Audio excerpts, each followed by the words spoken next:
अपनी ही लिखी एक रचना पढ़ूंगी जिसका शीर्षक है वो अब।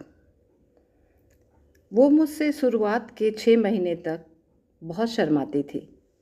किसी बात को कहने में अजब सकुचाती थी।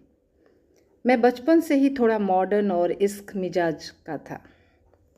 यह बात जब मैं उसको समझाने की कोशिश करता तो वह आंचल का कोर दांत में दबाकर बहुत लजाती थी। उसके काम करने की फुर्ती को देख मेरी आजी बोलती कि कन्या का देह धज्जा माड़े हुए आटे की तरह लचीला है। एक बार आंगन में आजी, बाबा, माँ, पापा, भाई बहन सभी बैठे हुए थे और मैंने हौले से उसका हाथ पकड़ने की कोशिश की।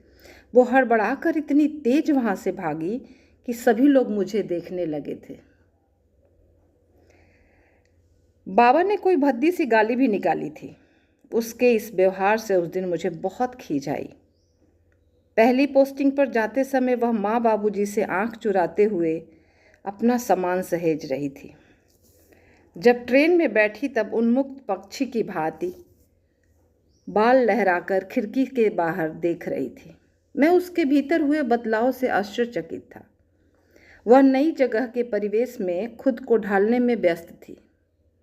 मेरे खाने पीने से लेकर घर को धोने, पोंछने, बुहारने में उसका पूरा दिन निकल जाता था। कैलेंडर का पन्ना फड़फड़ा रहा था। 2 पुरुष जीव साल के अंतर में ही हम दोनों के जीवन में आ गए। हम माता पिता बनकर संपूर्ण हो गए। अब हम तीनों को और घर को चमकाने सजाने में अपना पूरा वक्त बिताने लगी। 12 बजे नाश्ता और 4 बजे भोजन करके वो अब बसियाने लगी थी। मैं चाहता था कि वो फूलों की तरह खिली खिली गमकती चमकती रहे, पर इस बात का उसके ऊपर कोई फर्क नहीं पड़ता था। मेरी पड़ोसन का बन ठन के रहना मुझे लुभाने लगा था। परफ्यूम की खुशबू से नहाई मेरे ऑफिस की सेक्रेटरी का जलवा मुझे रिझाने लगा था। मैं कभी कभी घर पर चाय या किसी बेफालतू की बैठकी में अन्य मित्रों संग महिला मित्रों को भी न्योता देता। उनके साथ मेरी नज़दीकियों को वो सरसरी निगाह से देखती थी। कभी विरोध किसी बात का उसने नहीं किया। वह व्रत उपवास भी खूब करती। कुछ व्रत उसके निर्जला भी होते, पर उपवास के दिनों में भी वो मेरे लिए मांस मच्छी बनाया करती थी। कभी कभी जब दोस्तों की महफिल नहीं रहती और मैं अकेला रहता तो मेरे लिए दारू के पैक भी बनाया करती थी। नशे में धुत मेरे शरीर को राहत भी देती, बेशक वो उस दिन उपवास में रहती।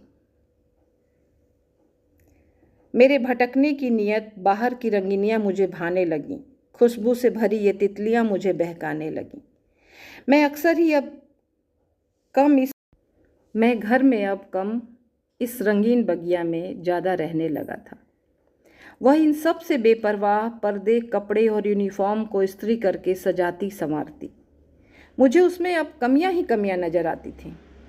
मैं अब उसके ऊपर खूब चिल्लाता, कभी कभी हाथ भी उठा देता था।